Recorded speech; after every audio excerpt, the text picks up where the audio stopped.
All right. One, I want to thank each of you for participating in this discussion. I do believe it'll be a healthy one, especially because Black History Month normally goes by super quick, and the conversation never is about healthy steps forward.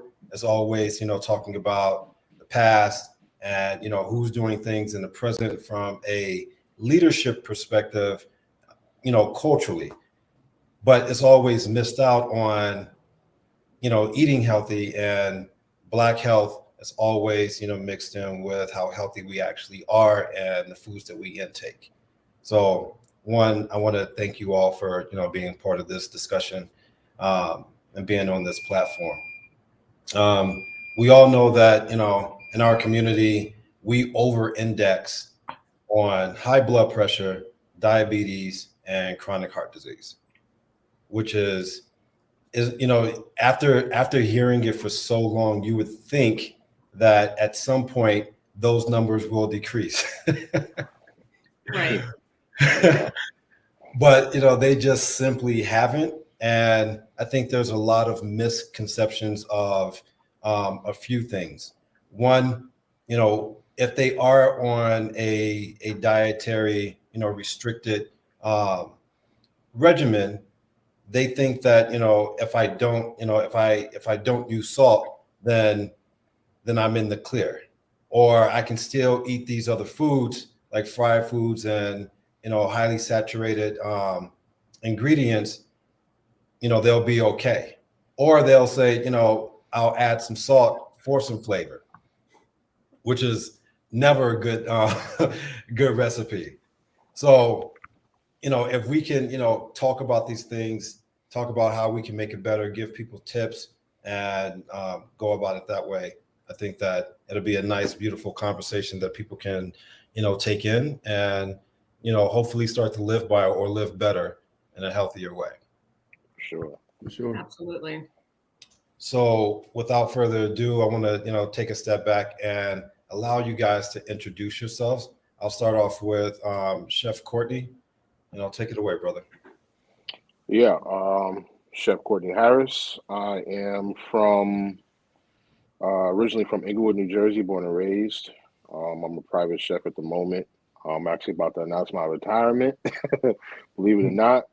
Oh I've been wow. cooking now for about 25 years, so it's about time for it to be over. And yeah, I mean, that's pretty much it about me. I'm pretty simple, to be honest with you. What what's making you retire outside of the fact that you've just been in it for a minute? Like You what's know what, next? man? I think that with my kids about to graduate high school, and I think it's just that time where I can stop sacrificing basically their time for and give them more of the time back that they lost over the period of time of me being a chef. So as many may know, being a chef, you are taken away in a lot of aspects. It's a lot of sacrifices you make for this industry for everybody else except for your own family and yourself. So I think that after 25 years, I think it's about that time where I could just say, you know what, let me go ahead and give the rest of this time to them. Yeah, that's dope, man. I have three daughters, so I completely understand the Yeah, man.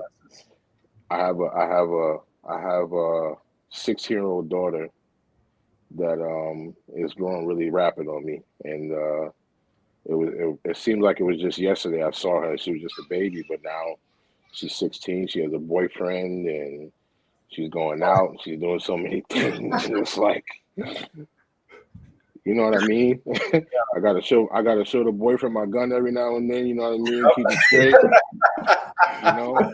Um, so yeah, I think it's time for me to start focusing on them. And then my 14-year-old boy, he's getting older, and then I have a bonus son who's 18 and who's about to graduate high school. So Okay. I think it's just about that time. No, I hear that, man.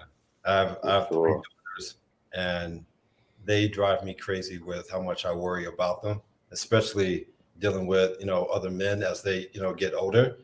yeah, My man. oldest is 20, She turns 21 in June. And then my second oldest is getting ready to turn 18 in June. And then my Wow. third is turning 17. So it's like, is boy central, is all, all of those conversations. And it's like, it's hard being a dad, knowing what men do and how they think, and trying to Absolutely. prepare women that you love to, Absolutely. protect. Absolutely. It's crazy. I totally agree. I told him I told my my daughter's boyfriend, I got two rules, my man.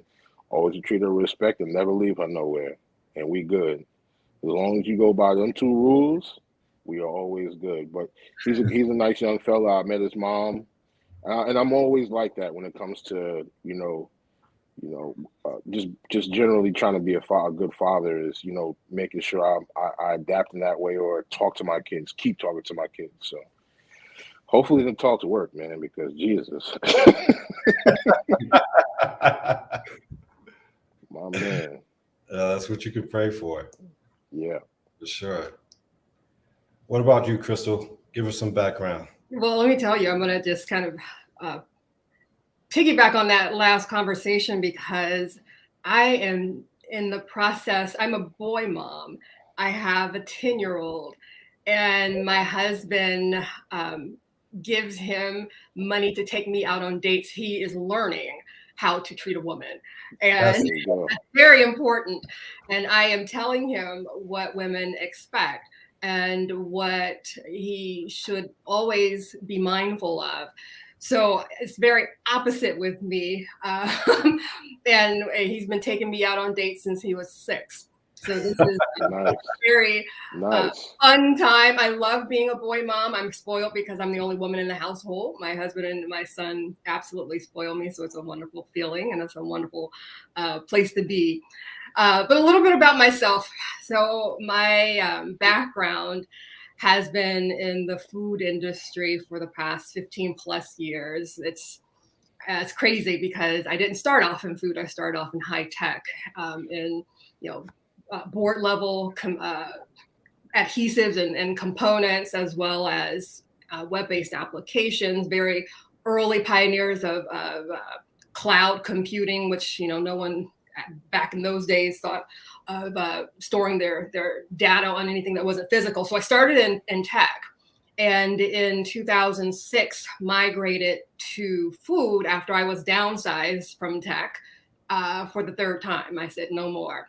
And unlike tech, with food, you can appreciate the now. Whereas tech, when you launch something, you're already on the third or fourth iteration of that, and you can't really revel in what you just launched.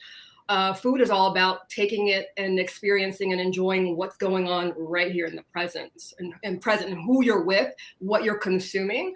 And food is my passion. It's not about the consumption only for me. It's definitely about food culture. It's about where food has traveled and migrated from and evolved, and to where it is today and where it's going in the future. So what I do now, I've always been a marketer, and I transferred those skills into the food world in 2006. At the same time, moved to the New York City Metro. It was perfect timing for me, and I launched Savvy Food Marketing. And I have primarily worked with import brands, but I now work with a lot of domestic startups as well. And what I do, I help them identify the gaps and opportunities in their strategy and help to bridge that gap, and also to eliminate the friction throughout the path to purchase for consumers. So, I help these brands be a better version of themselves, or to launch into the best version of what they're going to be, and taking them from concept to market into in commercialization. And I absolutely love what I do. And I have, like I said, I started in tech. It was a time to be in it. I'm dating myself a little bit because I'm a very proud Gen Xer. So I came about during the dot-com boom.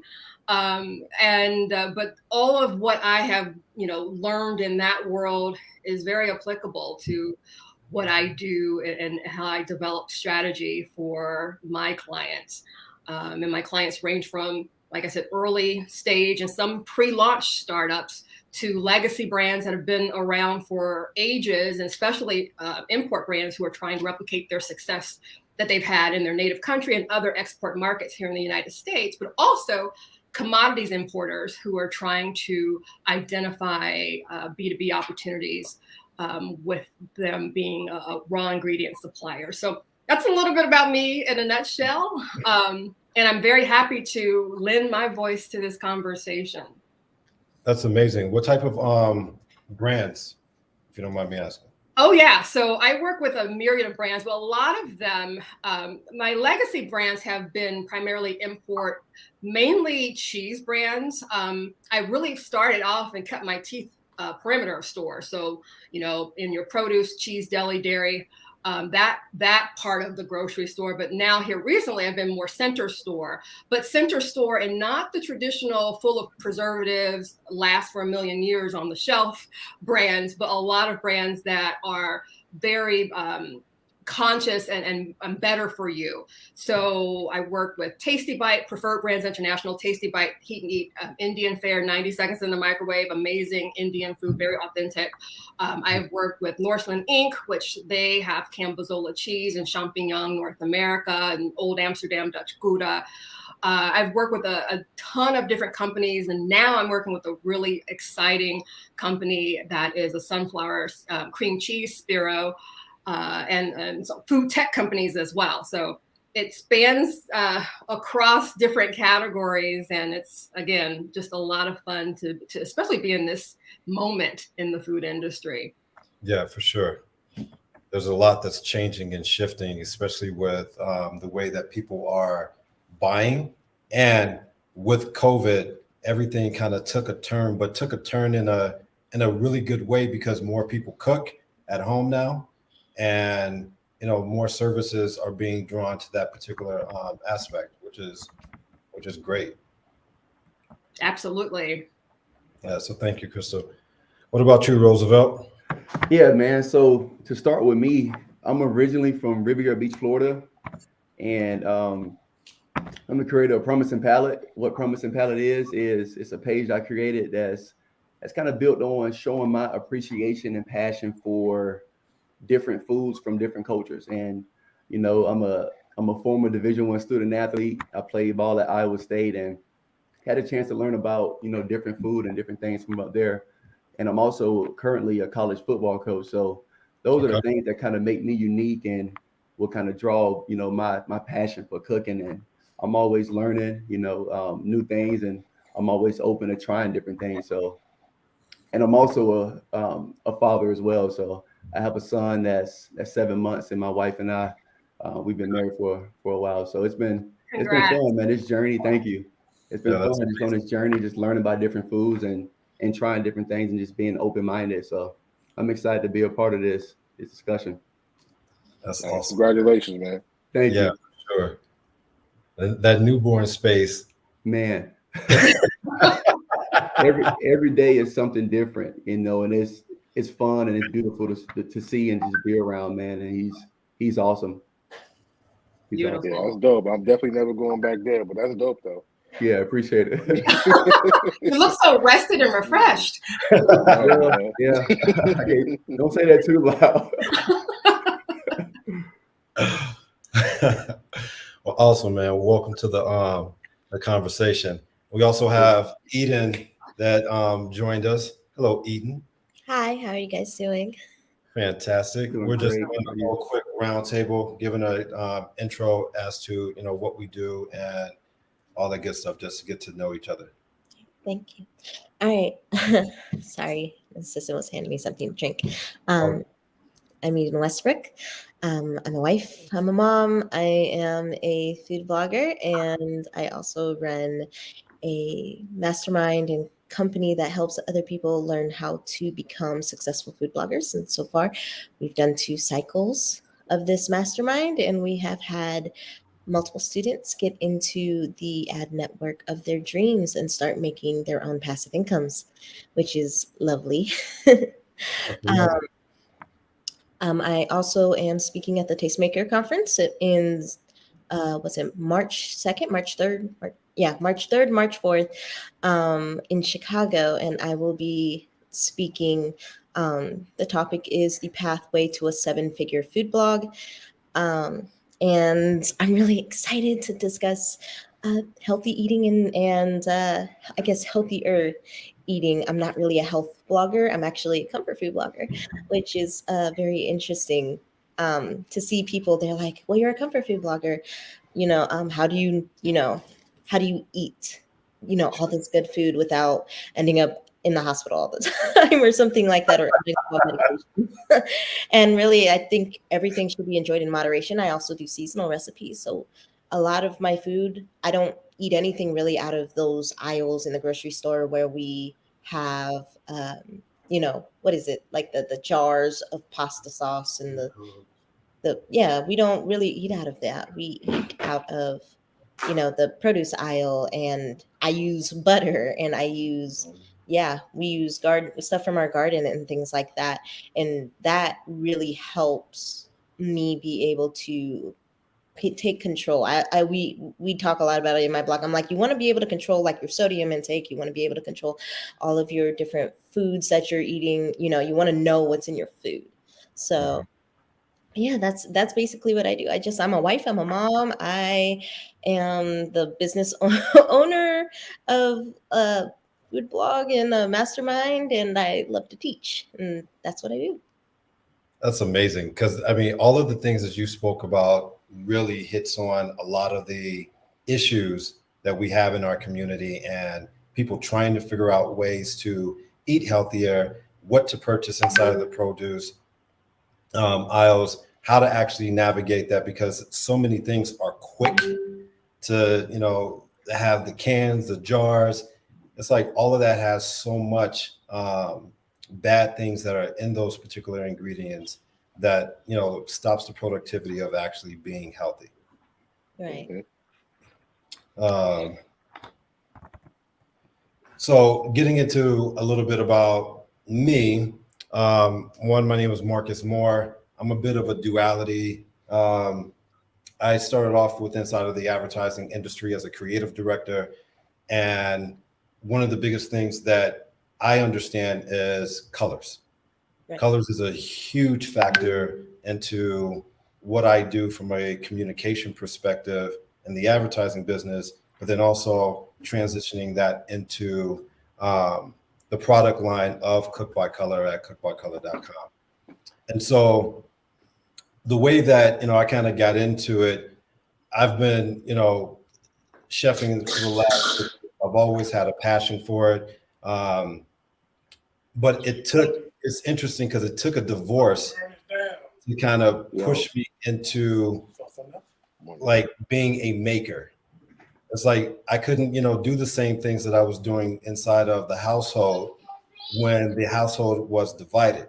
So I started literally making everything. My daughters are allergic to, different types of milk. So I started making rice milk, making almond milk from scratch. And that started, what else can I make, from scratch?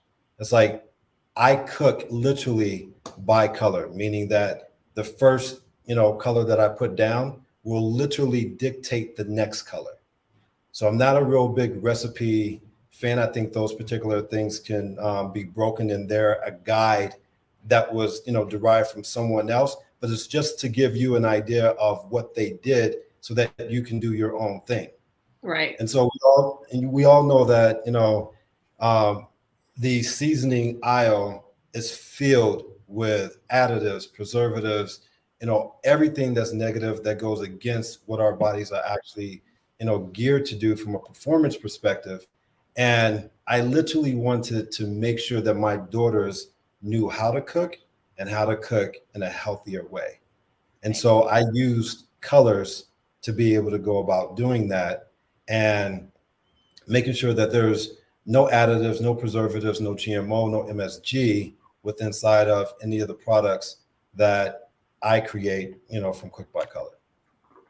So we have a total of 11 different flavors or colors, I should say. And the cool thing about them is that fruits and vegetables are combined with inside of the herbs and spices. which makes it completely unique. And then they're all kept with inside of their own color family. So we have one that's me, myself, and lime, and has lime, basil, cilantro, green chilies, and kiwi mixed in. So the flavor profile is crazy, but there's no salt. You get so much flavor. The potency of the green color from a nature perspective is there. So everybody is getting all of those, rich ingredients. So that's me in a nutshell. And again, guys, I really appreciate you guys joining me in this discussion. I want to make sure, did you guys get the products that we sent out? Definitely. I've already cooked Yeah. with some of them. Yeah, I got it. Yeah. Awesome. Yeah. All right, cool. So let's jump into this.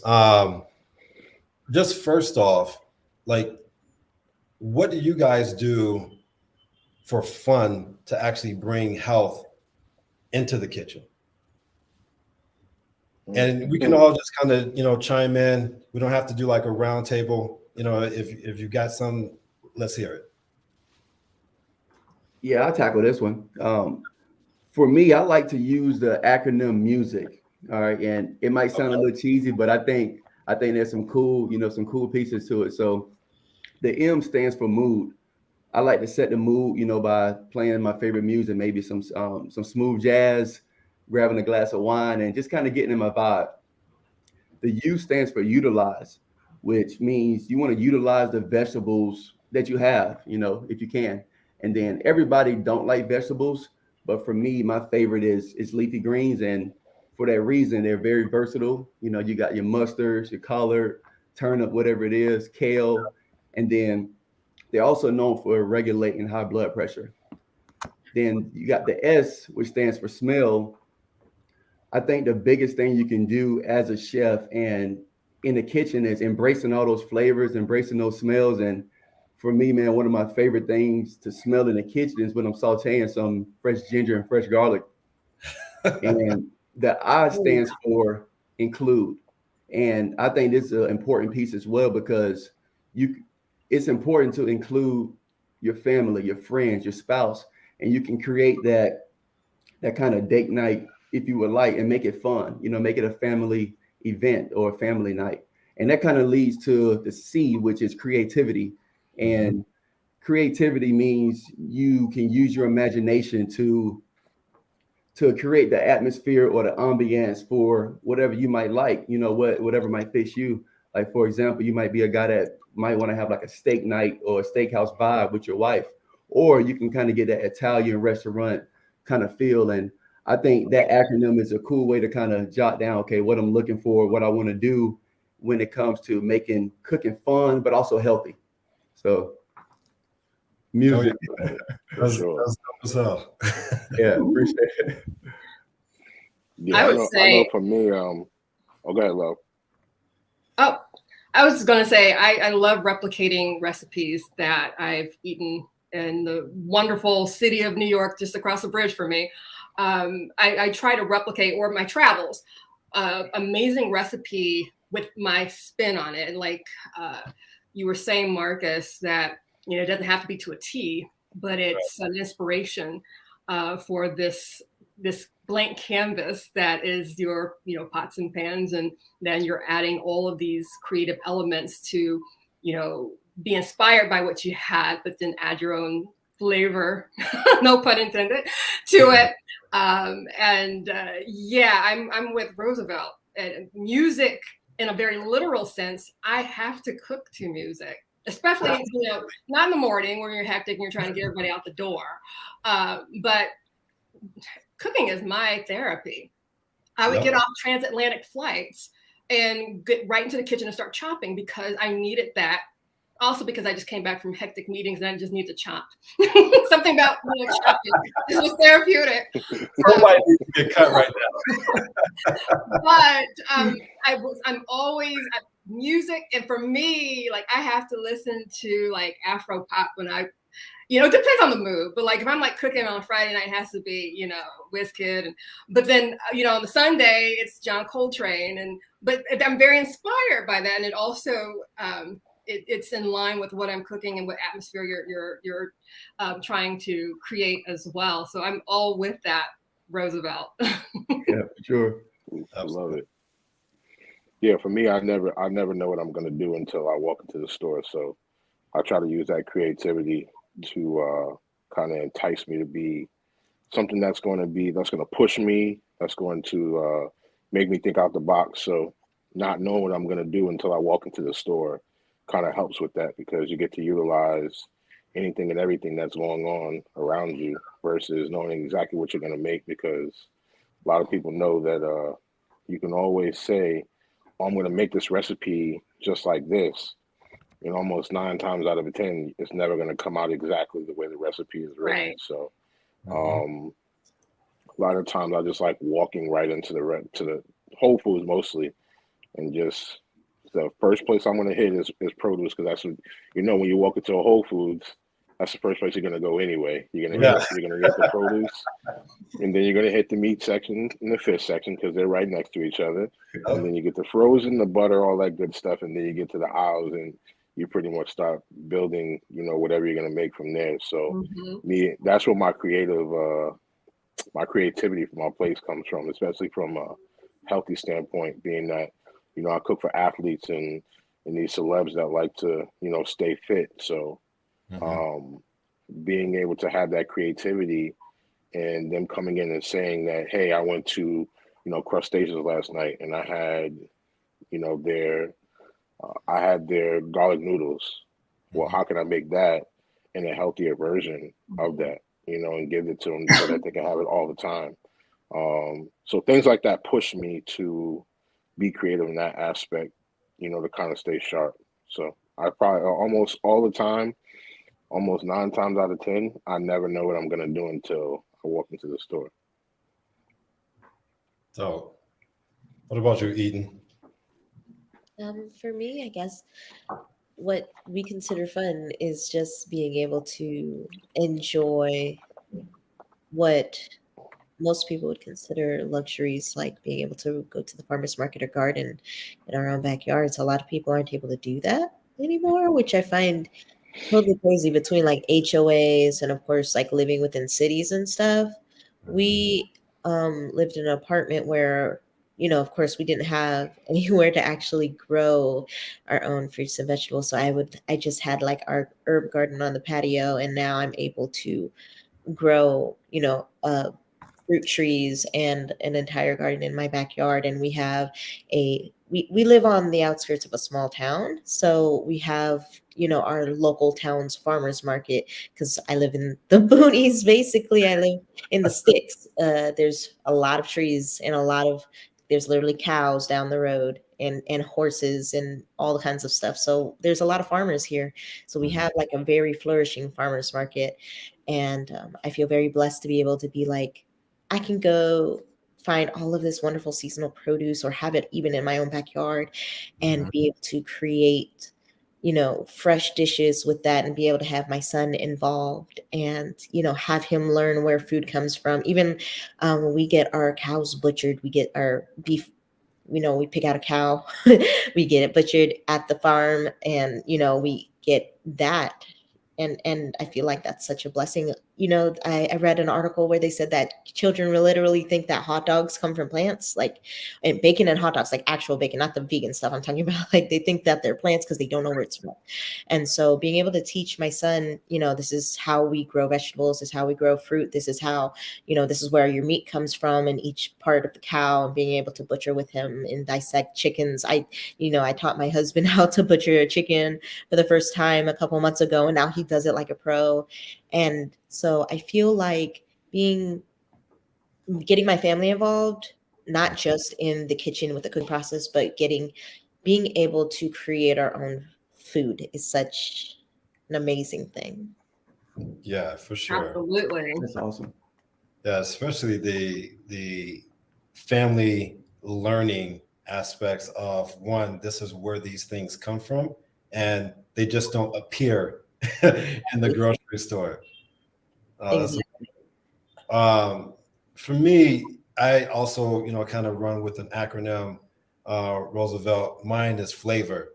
And is without the O. So the F is for, of course, food and, slash fun. The L is for love. The A is for art. The V is for variety, and the R is for rhythm.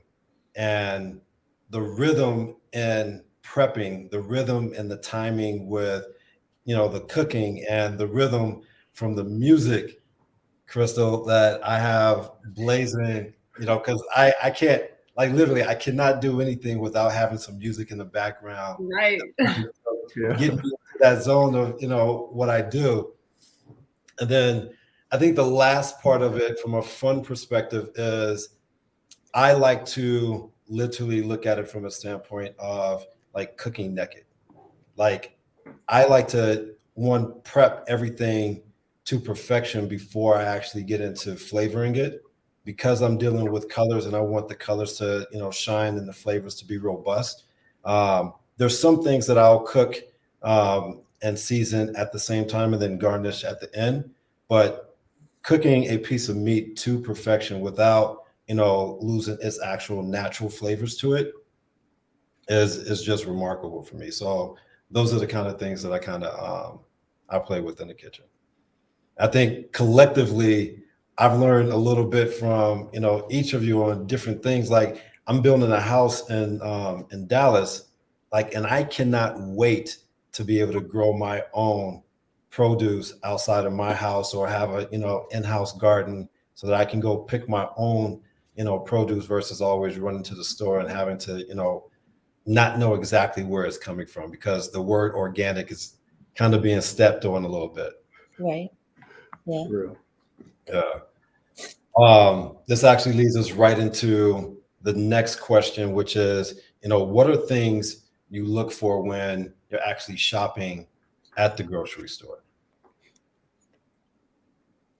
Ooh, I'll take this one. I always look for fresh products for myself. Um, break and Chef, break fresh down so that people so understand exactly what you mean. so fresh for me is, the things that are not in the packaged form. Mhm. So when you go to your Whole Foods, it's off to the right, of course, except to the left. You're gonna have two sides. The left side is always most likely the packaged side, and believe it or not, Whole Foods has a system in which when you walk in and how you shop. Believe it or not, Every grocery store has that system. yes, but This is what but I do but every Whole day. Foods, Every grocery store has this yeah, system. no, but believe it or not, every grocery store has a system, but every Whole Foods, for the most part, is set up the same exact way. Mhm. Sure. When you walk in, you go through produce, you hit meat, you hit fish, and then everything else Yeah. basically. Yeah. So for me, I always shop on the right side of the store. You might as well say. So because the right side of the store has the freshest product. So when I walk into Whole Foods, it's always the fresh cilantro, which is not packaged. I usually go for organic, which honestly, um, I'm gonna be very honest with you. I don't believe in the word. I don't believe in the word organic. The reason for that is because you don't know where it came from because you didn't grow it. You know what I mean? So Yeah. in retrospect, them putting the name organic on it, it really can come from anywhere.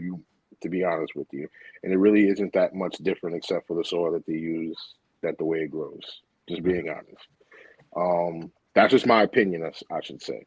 Um, but usually I shop organic because of the clients that I deal with. So Mhm. I usually, again, I go for the organic cilantro, parsley, fresh vegetables, fresh herbs, and I also Mhm. believe that when you use the freshest product, those type of fresh products, you get more of a pungent, more of a flavorful product. Reason for that is because it's fresh. You're cutting it from its origin. When you break a vein in any kind of herb, the first thing you smell is that kind of like the blood seeping out from its vein. It's the very pungent smell that you get from a fresh product that way. So that's why I like to use fresh products, because it's more, you get more flavor from it. But yeah, I usually go for fresh products. Always look at the butcher, look for the freshest meat. What did you cut today, not yesterday? Right. Same thing for fish. What did you bring in today, not yesterday?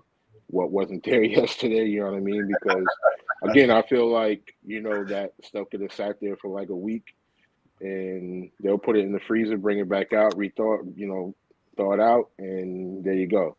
And you can Mhm. almost pretty much tell when that's the case. But yeah, I go for the freshest product. I talk to the purveyors, get a nice, rapport with them, nice relationship with them, because they're gonna always give you exactly what you're looking for every time you walk in. So yeah, I mean, that's how I shop for it. So, Crystal, you being in this space, like, do you shop very specifically? Everything with intention, absolutely. I very familiar with the inside workings of the whole retail grocery industry, and understand, what types of stores have certain standards. Let's just put it that way. And I tend to gravitate to these stores that have high standards and very strict qualifications on entry in terms of for their vendors. So Whole Foods is definitely one of them. One will also be like Stu Leonard's is one that's not far from my house, and they're basically a farmer's market that just happens to be a grocery store that's open every single day. But they're farm sourced because they own their farms. But I understand that they have these sort of standards, so I don't have to necessarily always second guess what I'm picking up, because I can trust that it is indeed fresh, it's indeed safe, and that the claims that that the brands are making are indeed accurate. And I talk all the time, in my language, it's center store and perimeter of store. And I do shop a lot more perimeter of store, even though my clients are primarily center store. But that's because I like to create. I don't want to unbox something and then just kind of add water, or take Right. the shortcut. I want to create. I love flavor, and I'm a big proponent of a well-appointed spice rack. And so thank you, Marcus, because I not only cook with your products, but I also use them as finishing spices as well. I made a really great creamy tomato soup with oat milk, and it was absolutely delicious. But I used, hold on, this one, the ginger teas, and oh my gosh. Yeah. Talk about bringing the life to it. And my husband grows ginger, even though we're from the Midwest, and my husband's family has roots in the South, and he and his family own farmland. So they are very agricultural by nature. And even though we're in New Jersey, we have our herb gardens, and he grows fresh ginger, and he grows turmeric, and we have access to this, but also I like convenience. But having that element of, like you said, Courtney, shopping and that burst of fragrance, and having all of those, commingle with each other, and creating this amazing dish at the end of the day that you can, pour love into and then spread love to your families. There's nothing like it. So, the fresh element is absolutely what I gravitate towards. Are there, being in your space, do you look for certain things to stay away from where you're looking at the nutrition facts? Yeah, it's interesting because, as I mentioned before, I'm telling on myself, but I think we may all experience this. We've all had family histories where there were diseases and issues.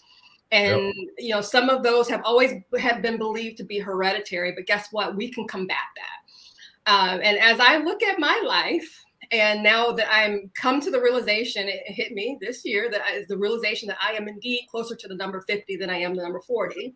that I have to do something that is very intentional to try to combat what my ancestors, my parents, people before them, my grandparents, and everyone before them who dealt with high blood pressure, diabetes, all these things. So Yep. I try not to consume anything with preservatives.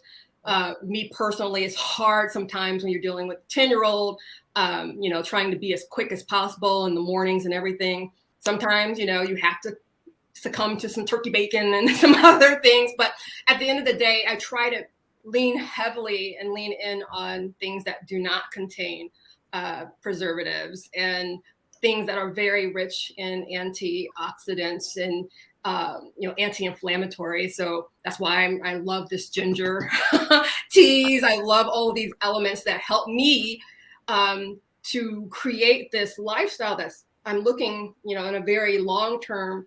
I want this to be my lifestyle so I can have longevity, and I can, pass this on to my son who, has a very sophisticated palate for a 10-year-old, but he's still turkey bacon in the morning, but he understands what good food is. So this isn't Right. him where I came up in the hamburger helper generation. So I had to discover a lot of this, in my early adulthood.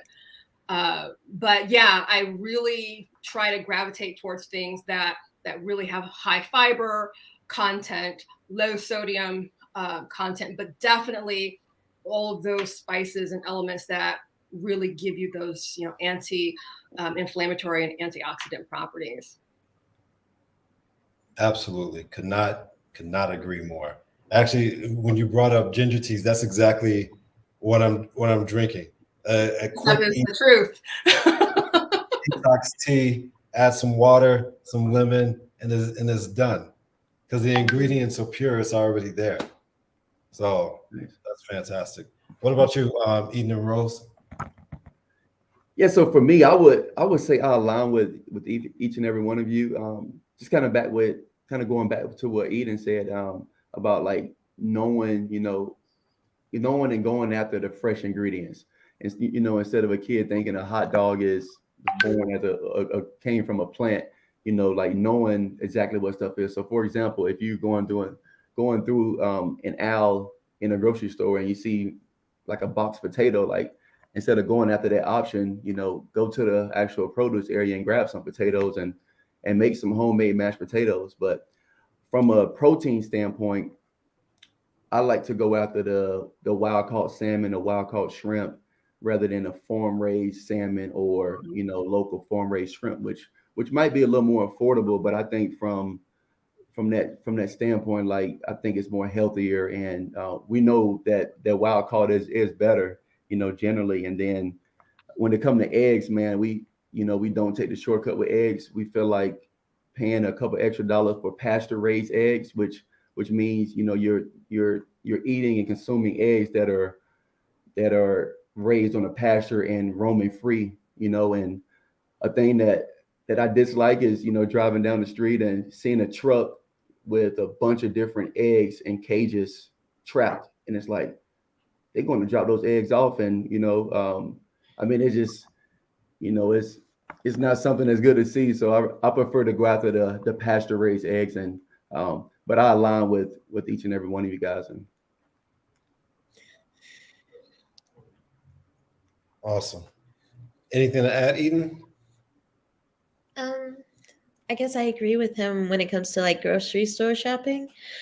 Like I said, we live in the country, so now like we literally have a house that we can go to that has their own organic eggs that they sell. Like literally, you just come knock on the door and say, "Hey, I want to buy some eggs." Literally, like on the side yard, they own a lot of land. So you drive in and you'll see in the side yard there's this massive chicken coop with chickens and stuff. And so they literally $5 for a dozen of literally like the freshest eggs you can find, basically. And it's literally just down the street. And uh, like having I guess sustainability, thinking about sustainability, thinking about the economics of your ingredients is really important. Like how how Roosevelt said, where he was saying like sockeye salmon and the wild caught salmon is more sustainable. It's more healthy to eat. Than the farmed Atlantic salmon, even though it may be more pricey, it's actually kind of better for you, and it's also better for the environment to eat. And I think that's really important to think about when we grocery shop. Like right now, I know strawberries just came into season in Florida. I used to live in Florida, so it's strawberry season there. Strawberries are really cheap over there right now, but they're like $9 a pack at the local Wegmans down about a mile away from us. Yeah. So like it's $9 a box over there, and I'm just like, I'm not buying strawberries this year. I'll grow my own. Like that's not what we're doing this year. And I feel like people are so used to being able to buy whatever they want whenever they want, and not thinking about what's really in season, where your food comes from, how much of a carbon footprint your food actually has. Like all of those things really matter. Um, Being able to buy things seasonally, yeah, sure, it may suck a little bit when you're thinking, oh, well, I really wanted this, but it's not in season. I find that seasonal produce, when they're in season, taste Way a better. thousand times better Absolutely. than Way better. when they're out of season. Like my husband comes from the islands. He comes from the Dominican Republic, and he's like, "It's not mango season. Don't buy mangoes. Like, don't do that." He's like, "It's not this season. Don't buy that. Why are you doing this? It doesn't taste good." Mhm. So like specifically, like he's very into his seasonal stuff. He's like, "Don't buy this. Don't buy that during it's season. Why are we buying this?" Even my son will notice like when it's outside of the fall. We went apple picking earlier this year, and he was able to taste like real organic apples from the tree, and taste that versus the store bought apples. And once, fall time kind of passed along, and it became winter. And I think recently we had just bought a bag of apples for him because, we want him to have fruit. And he's like, these apples don't taste good. They taste very like he says they need more flavor. They need more flavor. And I'm like, it's out of apple season now. So these are, older apples that have been saved in a warehouse and sprayed with something that lets them stay for a long period of time, or they came from an entirely different country. And what country we don't even know. Yeah, It's so funny. I had that conversation with my husband. His parents are from Alabama, and I had the nerve to buy watermelon out of season, and they acted like the world's about to come to an end. Sorry. Oh yeah, my husband will not eat any kind of melon out of if it's not summer, he won't touch a watermelon. He's like, "What's the point? What's the point? It tastes like water. This is an actual watermelon now. It doesn't taste like anything." This was It years really is ago. I insane. have since learned. Yes. To be honest with you, even eating things that fresh is an acquired taste. You really have to boost your taste buds up to it, because if you're so used to eating more processed foods and more Absolutely. of a like how I grew up for sure was we ate frozen vegetables, we ate steak that was well done, we ate Lunchables, we ate things like that. So I had to build my palate up to eating fresh foods. Even when you just said you go to your local to your neighbors and you get the fresh eggs, and I'm like, wow, because even eating a fresh egg like that, It's it different. really is an acquired taste. It's really, really different, and people Yeah. don't understand that because they're not so used to eating fresh product like that. Because the bottom line to it is that we don't. The less we know is what we do. The more we know, we explore. You know what I mean? And I think that educating ourselves on what we're putting in our bodies is most important, based on the fact that eating a mango out of season, eating a watermelon out of season, you know what I mean, you already know that the taste and the flavor is not going to be there because it's not the season for that particular fruit. Same thing with asparagus, same thing with and you'll see asparagus, you'll know when it's in season because they'll bring out the white asparagus and they'll bring out the purple asparagus as well. And they'll have them all together. So that's how you know that that is in season. And again, it's being in Whole Foods all the time. You know what is in season, what is not. They have more of the product, less of the product. You know what I mean? And again, it's just all about educating yourself, being knowledgeable. And I prided myself on it because I didn't want anyone telling me anything that I should know. You know what I mean? So books like the Flavor Bible, books like the Vegetable Flavor Bible, I stayed in them all the time because I wanted to be knowledgeable when things were in the season, what flavor profiles go together, what things should I add to this that's gonna boost that flavor in that particular, item that you're using. So it's just all about being knowledgeable about it as well. Yeah, I think you hit on a great point that most people don't know is that asparagus comes in other colors. And Yeah. most people just think that, hey, I'm just going to buy, green asparagus, but the white ones and also the purple ones are absolutely amazing. Same thing Yeah. with cauliflower. It's like those robust colors hmm mean so much if you just understood exactly, when to actually get them. Yep. Absolutely. Absolutely. My 100%. life changed when I ate purple whole peas for the first time. Yeah. You see? I knew I had come alive. Wow. Yep. Absolutely.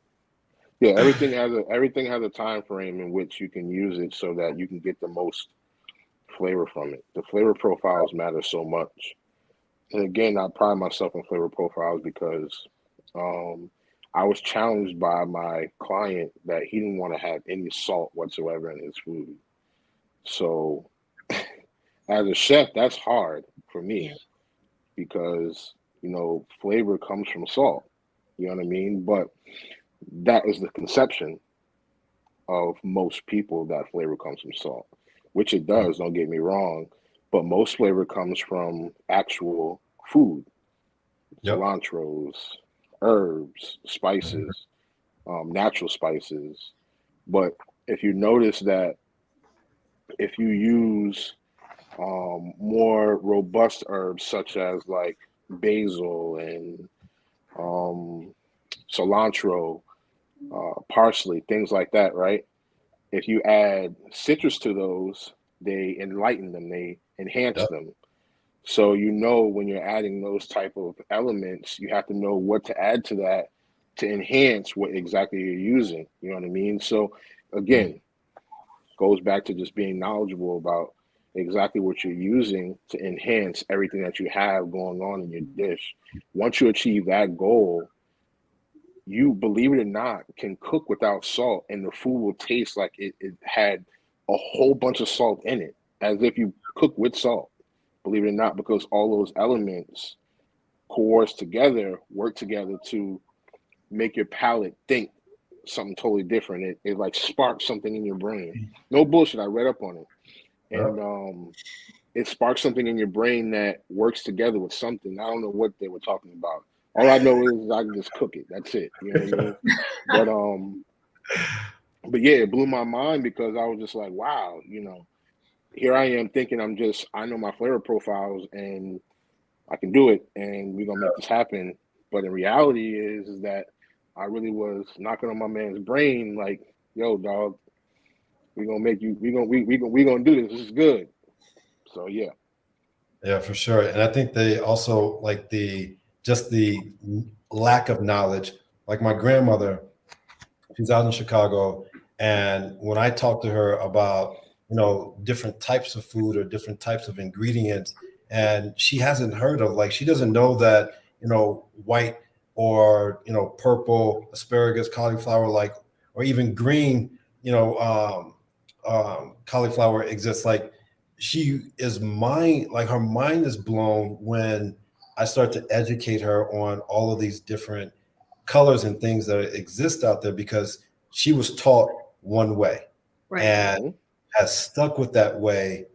And then my mother and my uncles, then they learned that way. And now I'm the odd one in the family Mhm. that, has a different perspective and tries to educate them on different ways to go about it. And they look at me as like, one, I'm speaking a different language, or that's just Marcus just being Marcus. For sure. Did you go to cooking school, Marcus? I did not. I actually started to, and I was doing the research on it. The philosophy of cooking goes completely against the way that I actually cook. And so I decided not to kind of go down that route because the way that I cook is not formulaic at all. And, much to your client, not cooking with salt and learning where flavors actually come from is exactly the way that I actually prepare meals. I actually know the sodium intake from my meats to fish and also vegetables, and most people don't know that they already contain sodium in it. Absolutely. So adding more, all you're doing is one, killing it from a flavor perspective, and overdoing it, especially from your own body sodium and salt intake. Your body can only take in so much before it starts to go out of whack, and you start, holding, fat cells and pockets where you shouldn't necessarily, where they shouldn't be. So that's kind of where I come from that side of it. Got you. Oh, Yeah. absolutely. I think that this is a different day and age now where, where when I came up in culinary school, you almost had to go to culinary school in Mm-hmm. order to learn. Whereas now it's different. You can pretty much be a chef without going to culinary school now. And that's nothing against, them or their process in which they want to take to become a chef. Chef. It just tells you that how evolved we have come as a society and as a, world in which we don't have to go through the same parameters in which, we did coming up, younger than we do now. But I will say that where we are now in the evolution of food, we're so far more, removed from how we came up than where we are now by, I mean, like light years. Because if you think about how we prepared foods back then, the way we do it now is more natural to how the food should be cooked. Back then, or me, I being raised in a black home, it's you everything is well done. You know what I mean? You cook your vegetables well done, you cook your steaks well done, you cook it, of course you got to cook chicken well done, right? Yeah. Pork, all that stuff is cooked well done. Where now we're taught the more nutrients are in a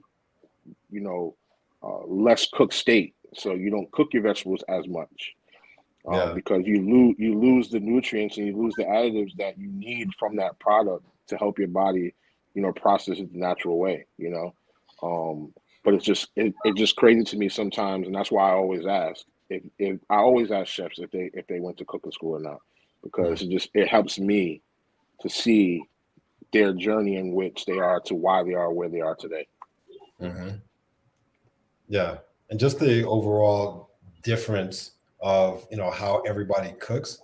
It's like it provides so much richness as far as understanding and education just within inside of that ecosystem of those that went, those that travel far away to study, and those that travel but did not go to a institution. Mhm. But their culinary journey is completely different. Like I had the pleasure of working with Iron Chef Morimoto, Okay. and being in his kitchen. And I was in Qatar. I wasn't nowhere close to Japan. I'm in Qatar, in Doha, in one of his restaurants at the Mondrian, and it's like the way that he runs his kitchen, the selection of fish that he has imported, like the just the keys to excellence of making sure that things are right and the flavor is going to be exactly the way that he has designed it to be. like it's like where you draw inspiration and who you have access to is completely different than what was the tried and true of moving forward in that path. Absolutely. Yeah, I couldn't agree with you more, man. Absolutely. Um, Getting into like, I want to kind of combine our third and fourth question with, what type of dishes, like, as this is going to be replayed and other people are going to be able to take in all of the education, what are some of the dishes that has been traditionally a Black household soul food, whatever you want to call it? Like, what have you done differently to a particular dish that was looked at as being unhealthy, but you put a new healthy twist to Ooh. I'll take this one. Man, with me just being from the South, and having a background of loving a fish. My granddad, he's a fisherman. He's that guy that's gonna catch a bunch of fish on the Atlantic coast and go sell it on the Gulf Coast. And Okay. my dad loved fishing, so growing up and having those deep fried, fish fries, and just learning like how unhealthy that is, but it's deep in my roots, and I love fried fish. So over the years, man, I've learned to, instead of just deep fry some fish, why not be creative and try to remake that meal? So what I do now, man, I still love my fish and grits, but I would take maybe some wild caught salmon or some wild caught mahi mahi and make it a blackened mahi mahi instead of Okay. deep fried, and then I go with some Parmesan grits, Parmesan cheese grits, and also, instead of just keeping it simple with fish and grits, why not sneak in my favorite vegetable? So I would throw in some sauteed sweet broccoli and some sauteed sweet baby broccoli, and also sneak in some avocado for the healthy fat. So I've kind of evolved that dish, and I love sharing it with family and friends. And I think that's where it starts, man. Like identifying, you know, um, what we like to do, and does that hurt us or does that help us? And once we realize that that's not good for us, we can evolve that and change and grow and learn from it. No, I'm gonna need that recipe, dog. For That sure, did for sound sure. that did sound really good, but I'm not gonna lie to you. In my head, I was sitting there creatively trying to dissect it and put it back together differently. Yeah. No bullshit. No bullshit. Yeah. Oh yeah. Also, man, I also throw an egg on there too, just to kind of get that Oh yeah. savoriness, from the egg yolk. Mhm. A Oh yeah. pasture raised egg though. Yeah, for sure. Yeah, Anybody else? I know for me, the biggest thing with cooking soul food for us is identity, is that you think you can't change it because it just changed the whole narrative of how you grew up on it. So, a lot of people don't they shy away from cooking it the way we grew up. They stay true to it. I know some ways I do it. I sometimes I won't add any meat to it at all, or sometimes I'll add like turkey bacon, or I'll use the less you know I guess it's not ham hocks or or or neck bones like we used to grow up on. So it's a little bit different, but yeah, I mean, not using those products kind of helps a little bit, the less sodium that you use. But again, changing up our food from what it is, honestly, it's sometimes it's a little bit hard. I'm not gonna lie, you know.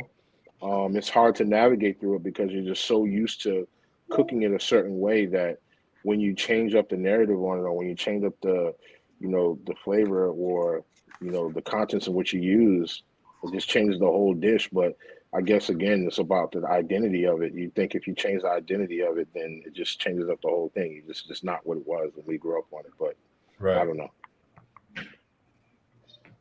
No, I think that, I mean, our culture is, especially shit now, there's so many different ways to that people are putting a new twist and a new something on things, to where they know that it has a history of being one way, but there's a better way, because one, we have more access to different things. I think that our ancestors had what they had, and Hmm. learned to cook and do with what they needed to do back then. It just has been drugged A little bit different, for sure. without any updates. So I think that Yeah. as we look at things, it's great to be able to one, keep the construct of what that dish is, especially if you can still keep that flavor, but change the ingredients to where they're healthier choices versus, what our ancestors had access to before, just because we have more access to different things now. For sure. Agree 100%. Yeah. Um, Dropping into our last question. Um, what is the number one thing that you want people to kind of take away from this discussion? And Chef Courtney, I'll start with you. I think that the one thing I want people to take away is that you can be different. Um, Healthy doesn't necessarily mean that it ends up being nasty or flavorless. Um, I feel like do your research, understand what you're cooking, um, and then put it into play. Be creative within yourself. Understand what you want from it, what you're trying to get from it. Understand what you're putting in your body. Educate yourself, and you'll get a great product. And buy some cook by color. I love that. Thank you for the plug. You saved me from actually doing it. Yes, sir. What about you, Crystal? I would say that it's okay to buck tradition, and you do not necessarily have to follow the rules as they were set, especially if they were not the healthiest. And as you said, Marcus, if it was based on what was available at the time, and that was the only thing that was available, and there were no other options. That is not the case any longer. We do have options. We have a lot of options. But I would also say maybe reach back a little bit further. So, I wholeheartedly believe that our ancestors from Africa understood, whether it was very conscious or not, but that having a very well balanced and fresh based diet was the way that was a part of the regular diet, regular habits. So I'm not afraid to bring Goman to Thanksgiving to replace traditional collard greens, the Ethiopian greens. Maybe introduce other elements of tradition into creating new traditions that may be healthier, and that incorporate a lot more of these elements that are more beneficial to us than the ham hocks, than the heavily salted that unfortunately has been passed down and passed down, and we're that the sheep of the family that people look like, oh, what are you doing? But Mhm. I think when people try it, they end up liking it, and will probably wonder when you're bringing it again. So For Yeah, sure. 100%. Eden, what about you? I guess two things would be the first thing would be to live life a little slower, to live life Huh. just a bit slower when it comes to your culinary world, because I feel like so many people live in a way where they basically sleep, work, sleep, work, sleep, work. And those convenience foods and those questionable foods at the grocery store, they're really for convenience. Um, and a lot of people aren't able to understand that you can conveniently cook and conveniently eat at home. Um, Eating fresh food that you create yourself. And I feel like people need to, step back a little bit where they can and be like, okay, I want to take this seriously and I want to learn how to love cooking and eating. And I guess the second one there would also be to eat in moderation. Not all, you don't have to be one of those like well, there was this one girl who only ate bananas or something, and I don't know. I remember that being a thing like 10 years ago. Like this girl was trying to tell people to eat an all banana diet or something crazy like that. Like you don't have to go Oh, goodness. eating healthy doesn't mean being extreme. You can enjoy, your good foods. You can enjoy your butter. You can enjoy your, um, slice of cake if you want to. It's just, in moderation, and learning what moderation means to you. As long as you're living healthy, or, you go to the doctor and the doctor says you look good, you know, live well. Yeah, 100%. Sir Roosevelt. Yeah, I'd say for me, I think where we're at in life, technology, evolution, we have a chance to change the narrative in this space. Like we have a chance as as parents, and as adults to continue to educate ourselves, and then once we educate ourselves, we can put those things into actions. Like we can actually start eating healthier, and we're talking about it. We can actually implement those things into our diet, and from there we can teach it to the younger generation, which is our that Generation Z and our kids, and we can continue to teach it so that um, things are better in the future. Like for example, I never heard of avocado oil until 2 or 3 years ago, and that's the most healthiest oil because it's a mono unsaturated fat Yep. that helps clear cholesterol in your body. Well, my son, I'm gonna teach him how to use avocado oil, and I think just small things like that is where we could take the next step and kind of bridge that gap from not knowing to knowing. So that's what I hope you guys can take from those 3 points. That's awesome, man.